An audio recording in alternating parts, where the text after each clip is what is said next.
Cheers. Cheers.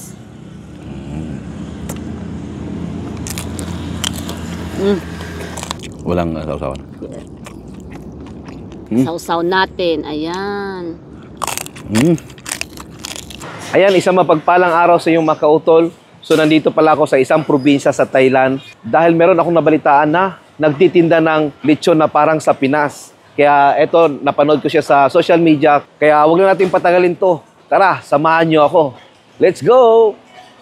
Dito siya mga kautol.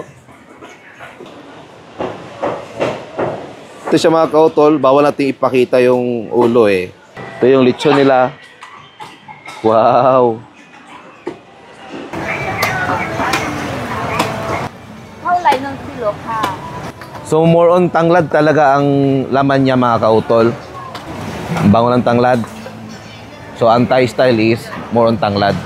Pinatikim tayo ni mother ng kanilang lechon.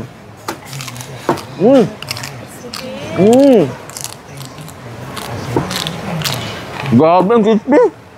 Wow. Balat pa lang. Ang sarap. Nasa Thailand kami pero may nagtitinda ng lechon. Yan. Pero yung loob niya mga kautol is more on tanglad. Pero natikman ko kanina, masarap pa din.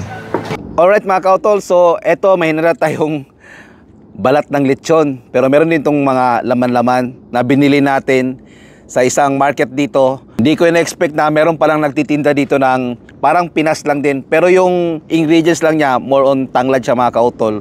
Pero yung lasa natikman namin kanina kasi nagpa-testing yung may-ari kanina. Napakasarap. So ito, lantakan na natin to.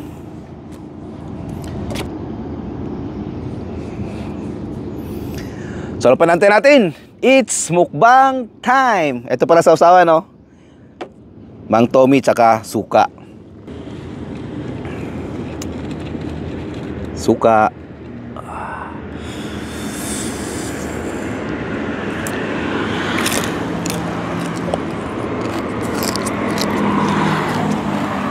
Grabe. Balat pa lang, napakalasa na.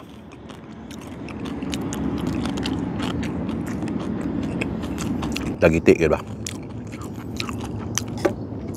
Dito naman tayo sa Mang Tomas.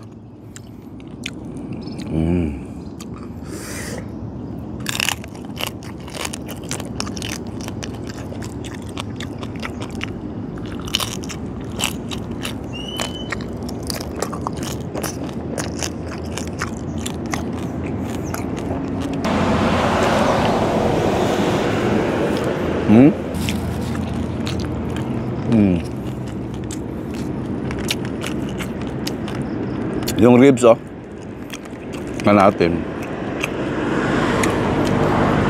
Wala man sausawan. Malasa.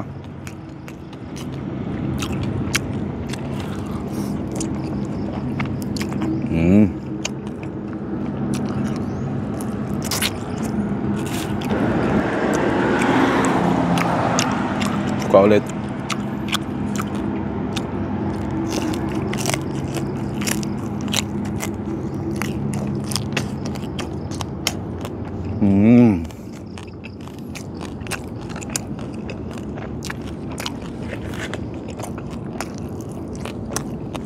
So mga kautol, may kasama pala tayo si Memories. Ayan. Hello mga kautol. Paki-subscribe sa ating YouTube channel and follow, like, and share sa ating TikTok account and Facebook page, ang Memories. So kami yung magkakasama nung binili namin tong lechon. Ayan. Hello po. Isa tayo ng ano. Cheers, cheers. Cheers.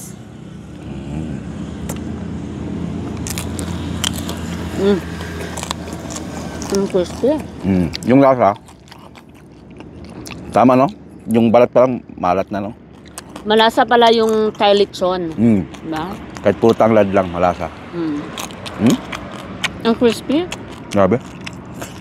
Tikman naman natin yung laman. Ito, ribs, oh. Yan. Wala naman ni Juan. Kine-kine. Rib.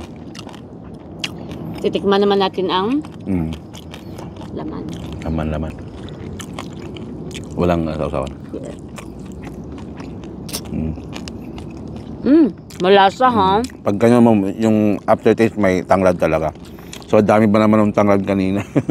Makita natin. Parang yun yung way nila na pagluto ng lechon ba. Sobrang daming tanglad sa loob. Sa atin kasi, iba-iba yung nilalagay sa loob. May sibuyas, bawang, tapos yung spring onion.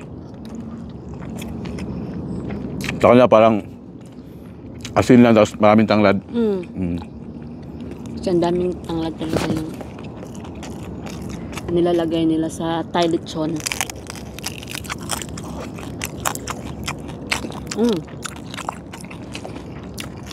Suka. Game. Sausaw natin, Mems. Sausaw natin. Ayan.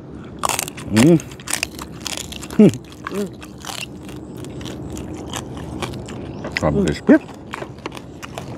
Ang sarap ng Thai lechon. No? Sa tagal-tagal natin dito, no? Ganun pala ako nakakita ng Thai lechon sa market ng Thailand. Ako din, 5 years na. Buti na lang, may nakita tayo sa Facebook. May nag-post na tayo na vlogger, no? At in-invite agad ako ni Soto na puntahan nga yung kalat market. Binaya pa namin ng madaling araw. Masarap? Pang in-adapt na rin nila ba? Kasi Pinas yung talagang kilala sa lechon, Pinas. Eh. Oo.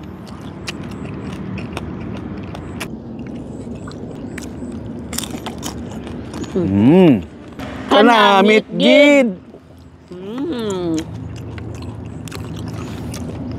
Papakainin na rin natin yung ating mga cameraman. Gutom na sila. Kain na, guys! Sarap. Ay, drinks pala. Cheers tayo. Ayan. Thank you mga kautol at mga ka-memories. Cheers! Salamat! Cheers!